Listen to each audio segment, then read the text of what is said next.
iyo wumvise amateka y'uriya mugabo uhita ubona ko harimo n'abandi benshi babayeho kuriya. So kubavuga ngo usenye FDLR bariya bose uzabakuremo ni ibintu byasaba igihe kirekire, byo birashoboka ariko bigasaba igihe kirekire, kuko twagiye tubona izindi operasiyo zagiye ziba zirimo Umoja Wetu n'izindi nkazo, ntabwo zayiranduraga burundu ariko harabatahaga, byibura iyo zabaga ntabwo zabiraga ubusa kandi bari kubyita something was being done, hari icyavagamo. Hanyuma u Rwanda kuvuga ngo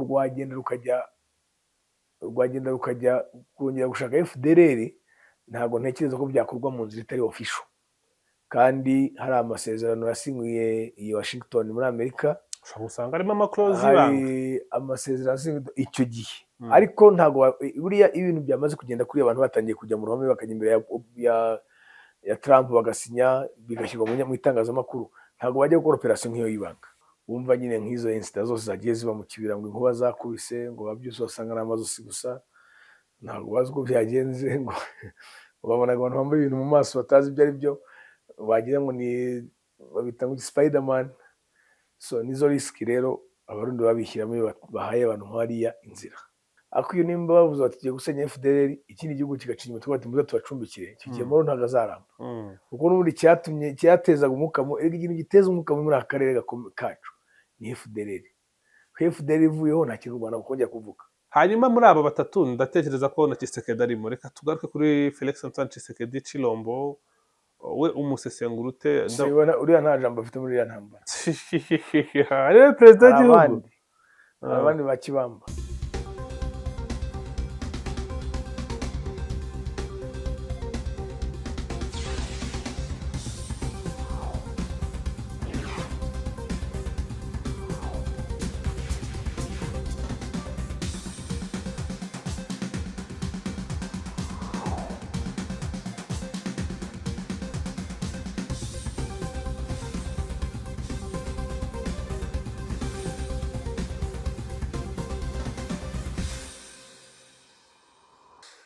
Yego, amahoro y'Imana abane nawe ukunda One Nation Radio, by'umwihariko wakoze subscription kuri Radio Diaspora Rwanda, ijwi rya diaspora y'u Rwanda. Uyu munsi turi kumwe na Innocent Habumugisha. Innocent, nawe amahoro y'Imana abane nawe. Amahoro y'Imana abane nawe Abdul, ndagusuje cyane, ndasuhuza Peter, igihe cyari kibaye kirekire cyane, ndasuhuza abakunzi ba One Nation Radio n'aba The Chapters TV, mwese ndabasuhuje kandi turabakunda aho muba muri mu bihugu bitandukanye. Mu Cyongereza baravuga ngo it has been a minute. Yes. Ariko wari umeze neza. Ndaho urabona icyo mbaza. Oya, Imana izanakikurinde rwose pe. Imana izagufashe kugumisha mu murongo muzima, iguha imbaraga, ibitekerezo byiza, bitekereza neza, birimo iterambere. Burya rega abantu benshi iterambere riba riri mu biganza byabo, ahubwo ntabwo bagira ubushobozi bwo kuribona. Ni byiza cyane kuba tugiye kuganira n'ukuri. Reka nkubwire, bwa kenshi iyo tuganiriye burya twunguka byinshi. Hari byinshi twungura hano kuri One Nation Radio. Amakuru yawe se wari umaze iminsi umeze ute? Za Kagoma zawe umaze iminsi uzohereza he? Kagoma zirahari, ziri gukora amakuru ni menshi cyane. Amakuru ni menshi. Icyo uhereye icyo usoreje hari reka nacyo duheraho. Amakuru ni menshi cyane, duherukana hari byinshi byabaye bitandukanye, hari ibiganiro bya Doha byashyizweho umukono mu masezerano, hashyizweho amasezerano mu mukono, ariko abantu baravuga ati ibi ngibi rwose nta cyizere birimo. Kinshasa imaze kwica nkangahe, imaze kwica menshi nyuma y'uko bishyizweho umukono. Reka tuganire turebe ku myanzuro yafashwe, tuturuke no ku yafatiwe i Washington. Washington arabizi ko hafatiwe umwanzuro w'uko hagomba gusenywa FDLR hagati y'u Rwanda na Repubulika ya Demokarasi ya Kongo. Kuri ngubu abakuru ahari ni uko hari abantu benshi bari guhunga ibice bya Binza mu gace ka Rucuru burasirazuba bwa Repubulika ya Demokarasi ya Kongo. Amakuru avuga ko igiturage cyose gisigayemo mbarwa, nyuma y'uko hari ibihuha biri gutangazwa bivuga ko hari ibikorwa bya gisirikare byo ku rwego rwo hejuru, a large scale military operations. Ni ibikorwa bya gisirikare bikomeye cyane biri kuza guhiga abanyarwanda bari muri FDLR, hari abakiri guhunga bagana za Kisharo Nyamirima na za Kiwanja aba nabari kuva muri iki giturage cya Ntuze cya Binza mu burasirazuba bwa Repubulika ya Demokarasi ya Kongo duse nk'abinjira kuri FDLR. Duhere kuri iki ngiki gihari, ibi bikorwa bya gisirikare wenda ntabwo turamenya ngo ni iby'abandi, niba Kagoma zawe zigufitiye amakuru ubwo uraza kumbwira. Uratekereza iki kuri ibi bikorwa bya gisirikare biri kuza guhiga FDLR? Ninde uri kubikora? Ni leta ya Kinshasa iri kuvuga iti reka tubikore? Ni leta ya Kinshasa yamuranyije na M23 ko bagomba kubikora, cyangwa kubera ko FDLR ari number one enemy ku Rwanda, Kongo Kinshasa yahaye inzira RDF niyije kwihigira FDLR? urakoze cyane nk'uko wari ubivuze, muri ayo masezerano niko babiganiriyeho. Yewe ndetse n'amahame aherutse gusinyirwa i Doha nabyo babigarutsemo gakeya. Ariko buriya kurandura FDLR tugomba kubanza tukemeranya ko FDLR buriya it exists mu bice bitatu. FDLR igira ibice bine. FDLR mu bice bine. Igice cya mbere ni igice cya politiki, kitanavuga ko kiba no muri bice bya Kongo, gishobora kuba kibera no ku mugabane w'i Burayi, bamwe bari mu Bufaransa, mu Bubiligi, mu Budage, muri za Zambia, muri za South Africa n'ahandi. Igipande cya politiki. Hakaba igipande cya gisirikare, ari bariya abo bari muri Kongo nibo turubonagarukaho cyane. Hakaba noneho n'ikindi gipande cya ideoloji yayo, ari nayo mbi, cyo kugisenya.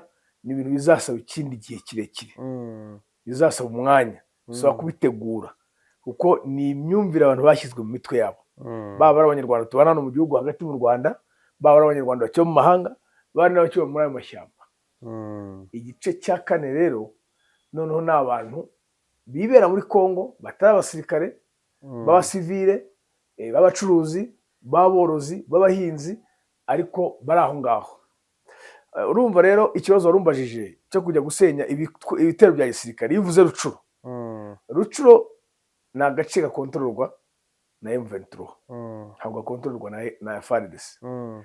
Automatique rero byanga bikunda ibyo bitero biri kugobwa na M23, M23 ko niya control.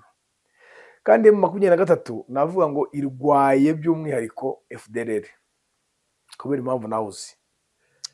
Harimo impamvu yuko FDLR ariyo yajyanye ingengabitekerezo yo kwica abakongomani bavuga ikinyarwanda, kuko ari abakongomani b'ubwoko bw'Abatutsi. Sinango aba bakongomani tubona bakwiye imishwaro hirya no hino bameze nk'abadafite gakondo. Intandaro imwe mu ntandaro yo kuba bameze gutyo ni FDLR, kuko bari basanzwe bariho muri Repubulika ya Demokarasi ya Kongo. Ikibazo cy'ingengabitekerezo yaje muri 1994 bagiyeyo. Exactly, icyo navugaga. Impamvu ya kabiri, bagiye babasahura cyane, abandi barabica, abandi barahunga. Kandi M23 yirwanira inyungu za bene wabo bahejejwe mu mahanga b'impunzi, bagiye banyaga ibyabo, bimwe muri byo bigakorwa n'abarwanyi bo mu mutwe w'iterabwoba wa FDLR. So iyo niyo mpamvu mbwira ngo FDLR ni number one enemy wa M23. Kandi noneho by'umwihariko FDLR nayo kubera yangengabitekerezo nayo igafata M23 nka number one enemy, cyane ko bagiye banahurira ku mirongo y'urugamba aho barwanaga hagati ya M23 na FDLR. Yego, kuri ubu ngubu ku Kibinza no muri Rucuru kucyariho hari gutegurwa ibi bitero, niho hari stronghold ya FDLR. Bibicura bizi, bibicura warabigiye ntabwo ari twe tubisoma gusa tubimenya geographique, ariko warabizi, warahahagaze, urahazi. Binza ni iki kirimo gishobora gutuma M23 ifata gahunda yo kuvuga iti turaje gusenya FDLR n'imizi n'ibirindiro? Nuko biriya bice nk'uko warabivuze, Eastern Congo niho navuga hasigaye stronghold ya FDLR mbere y'uko M23 itangira kurwana. Buriya mbere y'uko M23 itangira kurwana, FDLR yagiraga ibirindiro bikomeye bya perezida, ikagira ibirindiro bikomeye bya etat major bagize abasirikare bari ba Omega na Bagakorera n'abandi, byabaga muri biriya bice bya za Rucuro na za Masisi. Ariko M23 iziye imaze kubarasa, bariruka kwimishwaro, niho Byiringiro Victor yirutse ajya Warikari, aho bita muri Gahembe, na Omega n'abasirikare bariruka bajya mu misozi muri pariki ya Virunga, aho bita muri Kisimba, ariko uretse ko noneho iyo base ya M23 yayisenye, ariko mbere yo bajya muri izo base bose babarizwaga aho ngaho Rucuro Masisi, niho hari ahantu habo. Urumva rero M23 igomba kuba ifite amakuru y'ubutasi byanga bikunda yaho uyu munota baba bari, kandi ndabona ko hagiye hagaragara udutero shuma twagiye dukorwa mu minsi ishize twa FDL tuyo kwambura abaturage, gushimuta n'iki. Rero urumva M23 ibigomba gukora cyane kugira ngo ibamaremo ibyo bibazo by'umutekano muke uterwa n'abicanyi muri FDL urangire. Ariko ikibazo kikunze kubazwa buri gihe abantu batarabonera igisubizo, n'ugisubije umwe siko n'undi agisubiza, ubundi birashoboka ko FDL wayirandura? Ese bwo uramutse urambuye abasirikare bose bafite intwaro muri Repubulika ya Demokarasi ya Kongo ukabashyira ku murongo, tuvuge niba ari 200 cyangwa 100 n'abarwana bose, wabasha kuza ugapikinga ati iyi ni FDL, iyi ni FDL, iyi ni FDL, iyi ni FDL, iyi ni Wazalendo, iyi ni Mai Mai, iyi ni DRC, ni FARDC cyangwa aba ni Abarundi? Icyo gihe nakibona nk'ikintu navuga ngo ku munzani ni ikintu gishoboka, ariko cyatwara igihe kitari gitoya. Impamvu ni iyihe? Impamvu ni uko hari muri FARDC urabona ko bamaze imyaka 30 baragiye. Umuntu wasohotse mu Rwanda afite imyaka ye 6 cyangwa 5 cyangwa 8 gutyo, akagenda agakurira hariya muri biriya bice, agakura akiga primaire muri Congo, akiga secondaire, akajya muri FARDC, akaga wenda kaminuza cyangwa se agategera direct mu gisirikare, yivugira igifurero cye cyangwa ikindandi cyangwa ikiruba.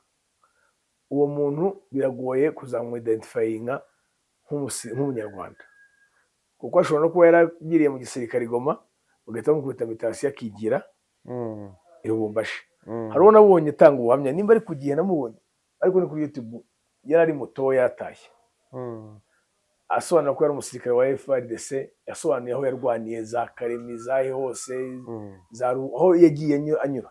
Iyo wumvise amateka y'uriya mugabo uhita ubona ko harimo n'abandi benshi bariho kuriya. So kubavuga ngo usenye FDL bariya bose uzabakuremo ni ibintu byasaba igihe kirekire, byo birashoboka ariko ugasaba igihe kirekire, ko twagiye tubona izindi operasiyo zagiye ziba zirimo Umoja Wetu n'izindi nkazo, ntago zayiranduraga burundu, ariko harabataga byibura iyo zabaga ntago zabiraga ubusa kandi bari kubyita something was being done, hari cyavagamo. So n'ubu rero bashobora kubijyamo, wenda threat ikomeye nk'iyo base muri Kisimbe gasenywa, bakiruka ku imishwaro, bamwe muri bo bagataha, iba ari resulta nziza, ariko badatahiye rimwe. So with time bakavuga wenda bati aba bantu tuzabacyura mu gihe cy'imyaka 20 cya 15, turiha igihe. Wumvise ko Kongo yavuze ati mubanze mu baganiriza.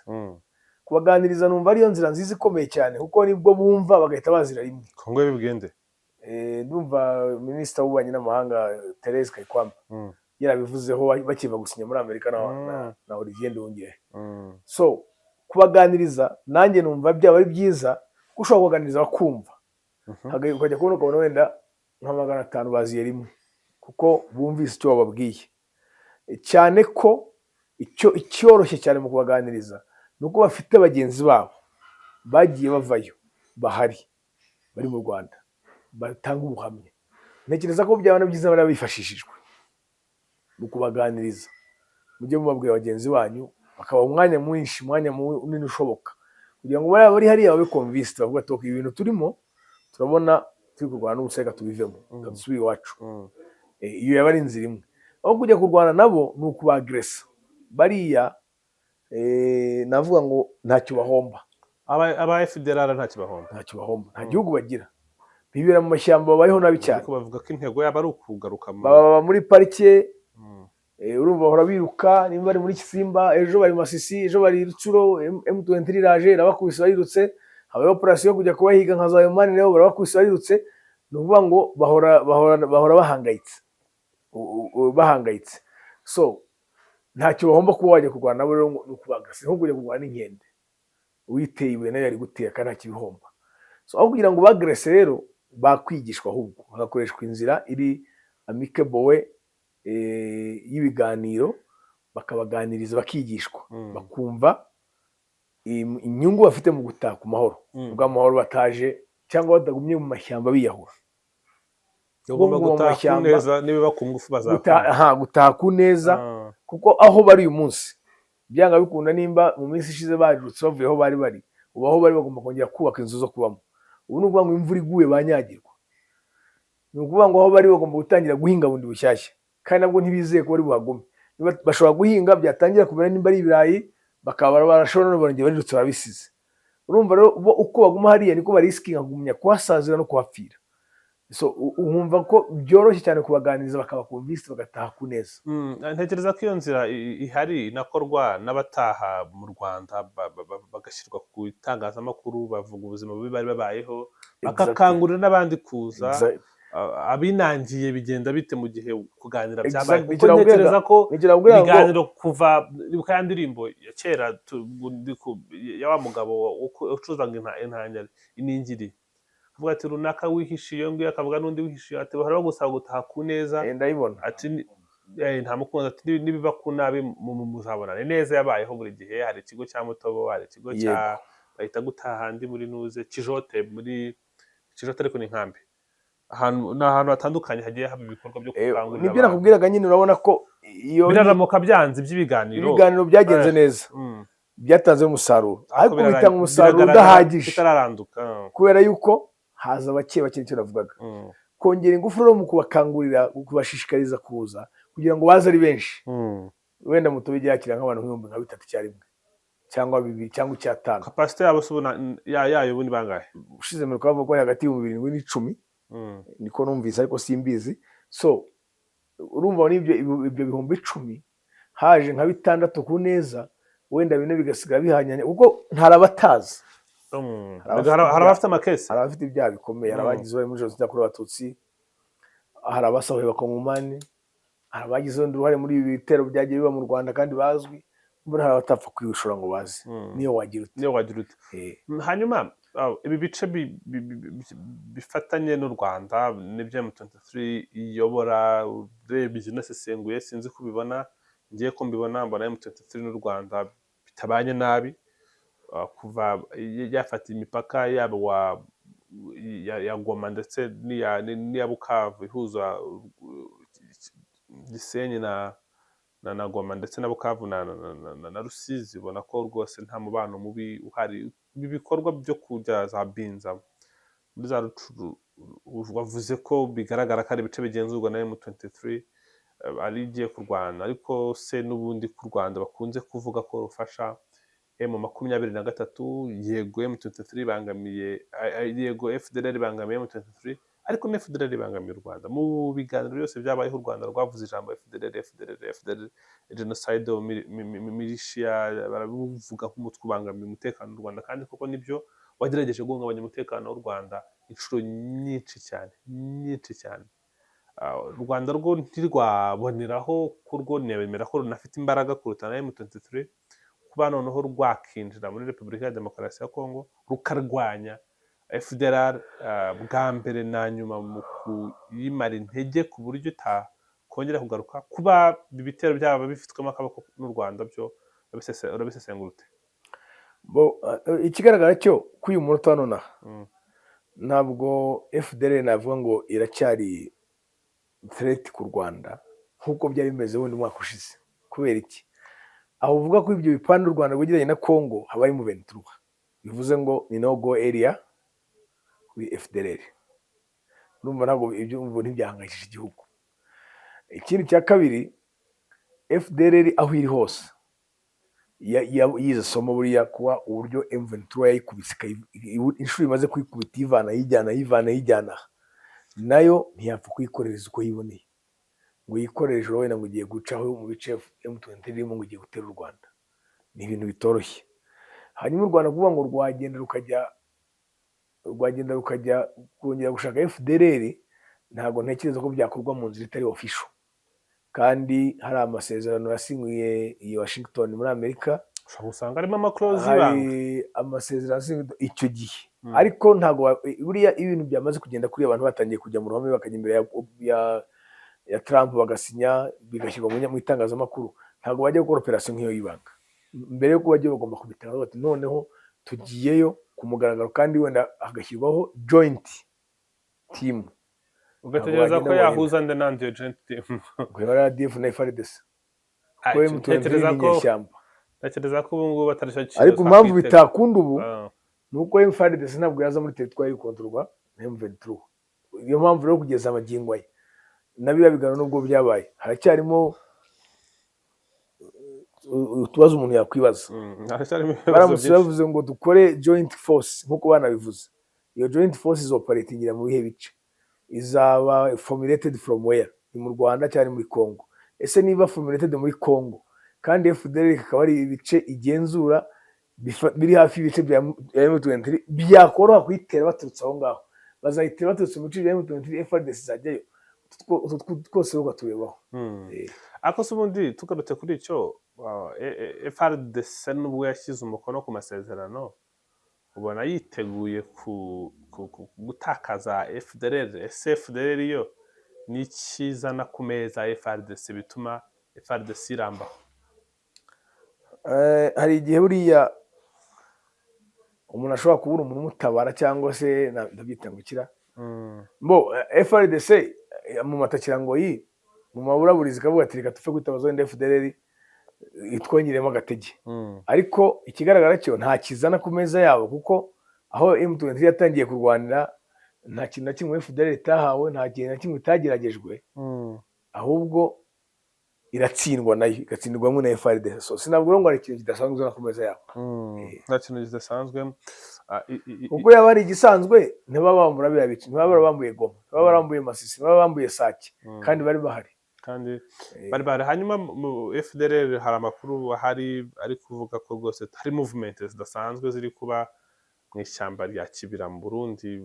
Urabizi ishyamba ryitwa Nyungwe rigeze mu Rwanda, riri mu Burundi baryitwa Kibira, bivuze ngo rirafatanya n'ishyamba rya Nyungwe, ni hafi n'umupaka w'u Rwanda. Ubu bivuga ite kuba hashobora kuba bishoboka ko habaho shifting mu gushaka ibitero mu Rwanda, kuko ahantu honyine hahagurukira uje gutera u Rwanda ni mu gihugu cy'amahanga, kuko abantu bava muri Repubulika ya Demokarasi ya Kongo eza baca muri Uganda bahawe inzira cyangwa bagaca mu Burundi, kuko ahandi byabasaba kubanza gutsinda M23, kuko ahantu hose ku butaka n'amazi u Rwanda ruhurira na Repubulika ya Demokarasi ya Kongo hari kugenzurwa n'inyeshyamba. Utekereza iki ku guhindura umuvuno noneho no kwiyambaza Kibira? I think kuri jewe guhindura umuvuno impamvu ya mbere ishobora kuba muri safety yabo, safety kuko urumva aho bari bari Masisi barabakuye, kandi Warikari bari kubona ko ishyamba atari ryera bari kugenda babasangamo no muri izo parike zose za Virunga n'ahandi babarasaho. So ntekereza kuba bajya mu Kibira, urumva Kibira kiri mu Burundi kandi Burundi nta ntambara ihari, bashobora kuba bajya hariya bavuga ati tugire safety yacu, tube twibera hano, tube dutuje, twongere duhinge, tworore, turebe ko twabaho, wenda tuniyoruganize. Ariko igikuru muri byo kibajyana mu Kibira ni safety, kuko bamaze kubona ko Kongo aho bakwisha hose bazabasangayo. Hari amakuru twigeze twumva mu minsi yashize nko muri 2019 Barundi bajya mu itangazamakuru bavuga bati ibintu byatubayeho ni akaga, hari abantu baje bameze nk'ibihunyira bakandagira ntitwumve, bareba aho tutareba, bakoresha ibintu tudafite, byatubereho ikibazo. Nyuma gato tuza kumva ibindi bibazo by'imvura n'inkuba zakubise mu Kibira. Iyi ni inama wagira Uburundi gutanga safety tuze n'ituro ku bantu bashyizwe ku rutonde na Loni nk'aho ari abaterabwoba? Urumva Uburundi nabwo iyo bubikoze baba buri bwirisikinga, ariyo mpamvu wumva nyine nk'izo incident zose zagiye ziba mu Kibira, ngo inkuba zakubise, ngo babyose basanga ari amazosi gusa, ntabwo bazi uko byagenze, ngo babonaga abantu bambaye ibintu mu maso batazi ibyo ari byo, wagira ngo ni babita ngo Spiderman. So nizo risk rero Abarundi babishyiramo iyo bahaye abantu nk'ariya inzira. So igihe cyo mbona nuko n'ubundi muri rusange mu karere kugira ngo tugire amahoro arambye nuko ibihugu byose bigomba kugiramo uruhare.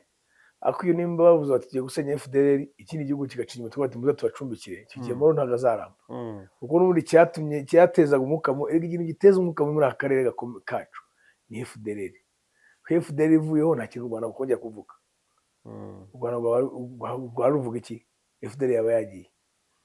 FDLR ivuyeho ntabwo hagati y'u Rwanda na Kongo kongera kuba umwuka mubi byaba birangiye. FDLR ivuyeho ntabwo hagati y'u Rwanda n'u Burundi haba kuba umwuka mubi. Ni ukuvuga ngo ipfundo rya byose ni FDLR. kandi u Rwanda narwo ntabwo rwakicara ngo rutuze biri mu birometero bingahe rwatuza gute kandi wenda nimba ushobora kumva ngo baraje bishe umuntu umwe cyangwa babiri ejo baragarutse bishe umwe kandi umuturage umwe w'u Rwanda kuri leta burya umuturage umwe wari boro dushobora kumva ko umuturage umwe gusa bishe umwe gusa ni ibintu bisanzwe ariko kwica umuntu umwe yishwe n'abantu bamwe turi iterabwoba kiba ari ikintu gikomeye cyane ni message ikomeye cyane kandi u Rwanda rwo rubatekereza nta muturage umwe twagatakaje tugomba kubarindira umutekano ngo niwo tubizeza urumva rero igihe FDLR igihari ishobora kuduca muri umwe ikazi igakora ibikorwa by'ubugizi bwa nabi cyaba ari ikibazo cyane rwose. Hanyuma ubwo ndayishimiye uramutse uri nk'umujyanama we muri ibi bihe n'icyo wamubwira cyatuma haboneka ibisubizo cyangwa cyatuma nawe atisanga muri iki kibazo mo hagati kuruta uko akirimo? Ngende umujyanama wa perezida Ndayishimiye namugaragariza ko dukwiye gutekereza cyane guteza abaturage bacu imbere no kwitekerezaho kurusha kujya mu bibazo by'abandi kandi dufite ibyacu, kujya mu bibazo by'intambara za Kongo i Rwanda na M23 kujya gucumbikira FDLR bikaduteranya n'ibihugu by'abaturanyi mu bijyanye na diplomasi hakaza umwuka mubi. Ibyo bintu tukabivamo tugakonsentrate guteza abaturage bacu imbere kubashakira imibereho kuko n'ubundi iyo ntambara turimo nta nyungu tuyifitemo si Burundi bateye si Burundi bateye nta nyungu ihari. Hanyuma havuzwe ibiganiro nyuma y'uko hari movement zitandukanye z'abasirikare b'abanyamahanga abarundi, hari n'amakuru avuga ko hari n'abavuye muri SADC bongeye guca ruhinga nyuma bakaza gutanga support muri Uvira. M23 imeze nk'iyatanze ultimatum ivuga ku basirikare barenga 500 bavuye mu Burundi n'ibikorwa byabayeho byo kugaba ibitero ku birindiro bya M23 n'ibindi.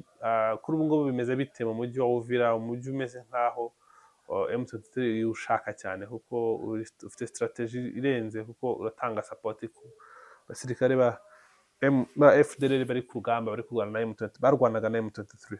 Nyuma y'ibiganiro biregana hehe? Ibi biganiro rero biragoye kuvuga ngo biragana hehe, gusa ikigaragara nuko intambara ikomeje. Ndashaka turebe cyane kuri iyo ntambara kuko n'ejo nimba atari ejo bundi habaye intambara ariko habubikaye amasasu menshi muri Kibumba. Niba Uvira baracyagerageza kurwana ngo bafatire umujyi nubwo ibiganiro byabaye nubwo ayo mahame yasinyweho. Rero ikigaragara kucyo ibintu Kongo yifuza biragoye kubibona. Kongo ikintu kiraje ishinga muri gikomeye kurusha ibindi byose no gusubizwa umujyi wa Goma ikawufata kongera ikawuyobora umujyi wa Bukavu. Kandi M23 nayo wareba kandi ko kurondana ni nabyo n'isubizira migi irajya hehe? Barasubira muri Sabyinyo, barasubira mu nkambi Bugande ku mugiro w'impunzi barageze iwabo nayo ntiyari kuko yiboneye.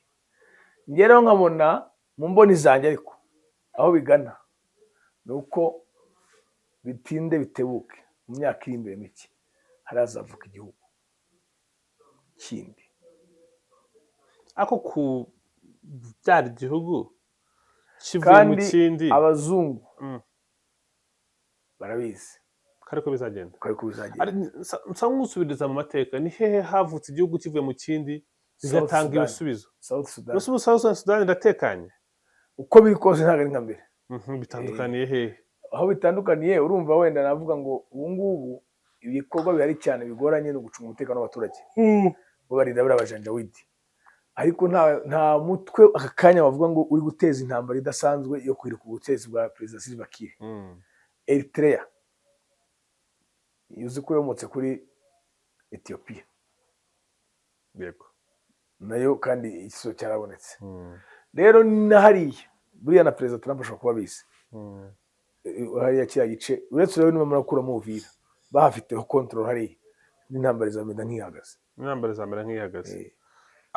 baramutse bavance se bagana Uvira noneho ntibyasubiza ibintu irudubi berekanye koko bari muri gahunda yo gusubira mu biganiro aho erega nubwo no bagiye gushaka amahoro nubwo bajya mu bakongera biganiro gufata ibindi bice nubwo bajya mu biganiro ugiye mbibona nkaho ntibari bizerana nta trust iri hagati y'impande zombi hagati ya Congo na hagati ya M23 ushingiye ku ki M23 ifite uko ibona situation na Congo ifite uko ibona situation nabihuye cyane cyane Congo yo ikitekereza mu mutwe wayo nuko nyine igafata umujyi wa Goma igiye itara mu mujyi wa Goma ibindi byose bibona nka zero umujyi wa Goma se buriya M23 yawurekura gutyo hatabaye nyine byo nkubwira ntiyawurekura biragoye rero niyo mpamvu nakubwiye ngo biyange bitebuke bitinde bitebuke mu gihe kizaza mu myaka mikiri imbere tuzabona igihugu hariya niyo solution yonyine ndi kubona mu gihe hanyuma ibiganiro byo ni ikintu gikomeye abantu bava mu biganiro tugahita twumva Repubulika ya Demokarasi ya Kongo itangiye kuzenguruka itangazamakuru ivuga ibintu bitandukanye twaramwumvise Patrick Muyaya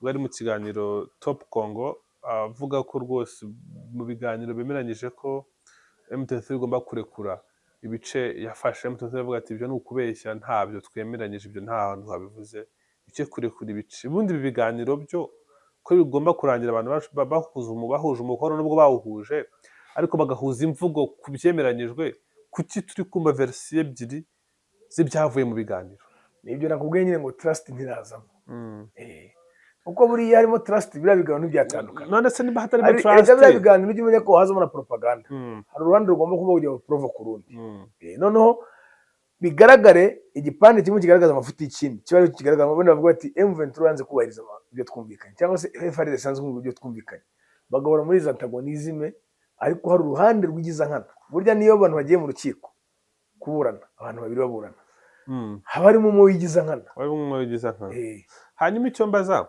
hano niba icyizere kitaraza mu mpande zombi batanabihisha baza bakabivugira public kuki umuhuza yihutiye kugera kuri verdict yihutiye kugera urabisobanukiwe umunyamategeko yihutiye kugera ku guca urubanza akavuga ati mubigenze gutya na gutya hakirimo akayuzi ko mu rubibi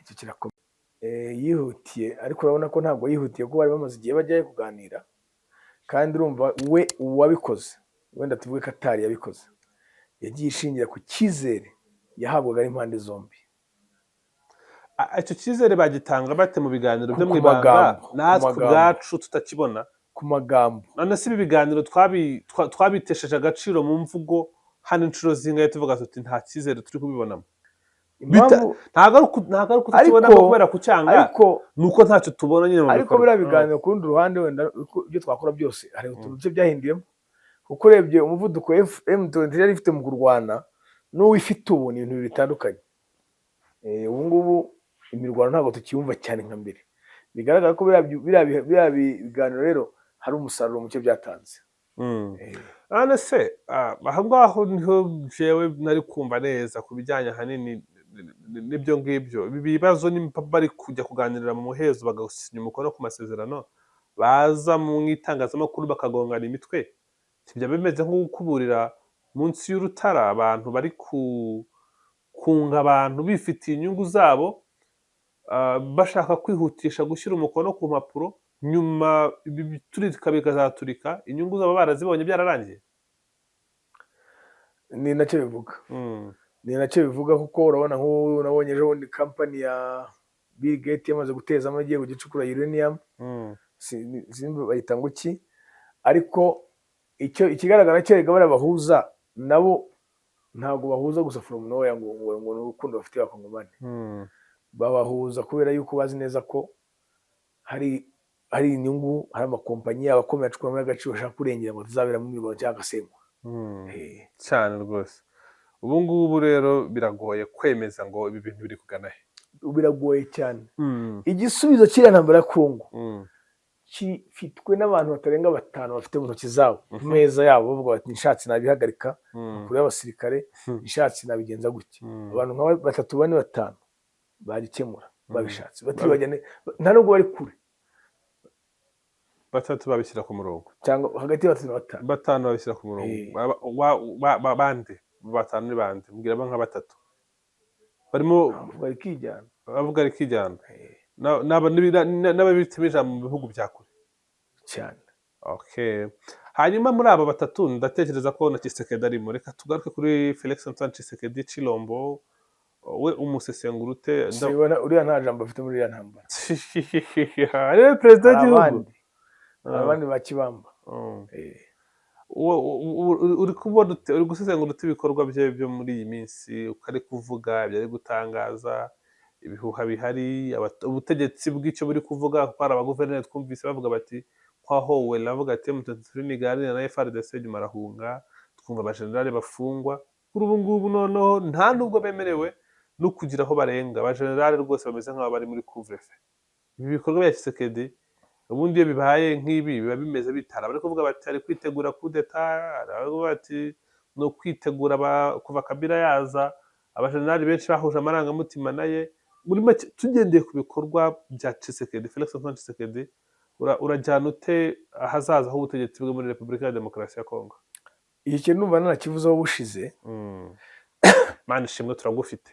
Ni ukuvuga Bivuze ngo ngo uracyabyibuka ibyo wavuze wanarenzaho n'ibindi. nakubwiye ni kujya kwa perezida Kabila muri M23 ni ikintu gikomereye cyane perezida Tshisekedi, kubera yuko icya mbere cyo abakongomani bo mu bindi bice bagiye gutangira kwiyumvamo M23 bitandukanye nk'aho bayifata nk'umutwe w'abanyarwanda. Icya kabiri nabwo ni hari n'abandi bantu bakomeye muri leta, abaminisitiri, abadepite n'abashije nabo bajenerali n'abakoloneli b'inshuti za Kabila yasangiye nawe, yabanye nabo, yahaye amaranke ya promotinze, yahembye neza, bameze neza, bashobora kuva mu byabo bakamusanga, bigatera imbogamizi zikomeye ku ruhande rwa Tshisekedi. Ari byo ari gutinya kubarekura ngo basohoke abajenerali, kuko bashobora kubarekura umujenerali usohotse akagenda n'agaruka agahita yigira i Goma, kandi ubu abajenerali bari bageze i Goma muri M23 kaba kamubayeho cyane rwose. Abo bajenerali baramutse bagiye muri M23 hanyuma end game y'ibi bintu ishobora kuba iyi. Hari abavuga bati icyo gihugu cyashoboka, hari abavuga bati amasezerano ya Rwanda na Washington yakemezwa, bakemera ko bahayobora imyaka 8, ariko hari n'abavuga bati hashobora kujyaho n'umuyobozi wumva M23 kuba hashobora kuba haba coup d'etat.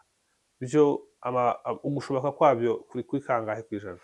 Coup d'etat irashoboka cyane, si n'ubwa mbere yabaye muri kiriya gihugu, ngira ngo na perezida Mobutu yagiyeho ari coup d'etat kubise. Coup d'etat iranashoboka cyane kubera n'ibihe igihugu kirimo. Igihugu kiri mu bihe by'intambara, bivuze ngo byanga bikunda hari imbunda nyinshi ziri muri rubanda, amasasu, izo zahawe bazarendo, zahawe za FDL n'ibindi n'ibindi. Hari abatavuga rumwe cyangwa abatumva rumwe na perezida, bavuga bati niwe uturangaranye, niwe utumye dutakaza umujyi wacu, niwe utumye dutakaza ubutaka bwacu, tumukureho twigarurire ibyacu cyangwa se tuzane amahoro. Rero coup d'etat yo amahirwe menshi ikubiye hejuru cyane. Icyaryo reka tugende dufata uruhande, icyaba cyiza kuri M23 cyaba ikihe? Icyaba cyiza kuri M23, icyaba cyiza mbona kugira ngo ibintu bijye ku murongo neza muri cya gihugu, nuko ikomeza ikarwana, ikagenda ikagera i Kinshasa. Ntiyo jyavuga ngo ifite agapande kamwe na FARDC ifite akandi gapande, ikagera i Kinshasa igashyiraho ubuyobozi bw'igihugu cyose. Ramutse sibonye ubufasha buturuka inyuma yo coup d'etat ikaba umuntu ubayeho uyikora. Icy'ingenzi ni uko leta iri bivaho, hakabaho leta imwe. Yego. Ino sa bareka ngushimira cyane. Akoze cyane.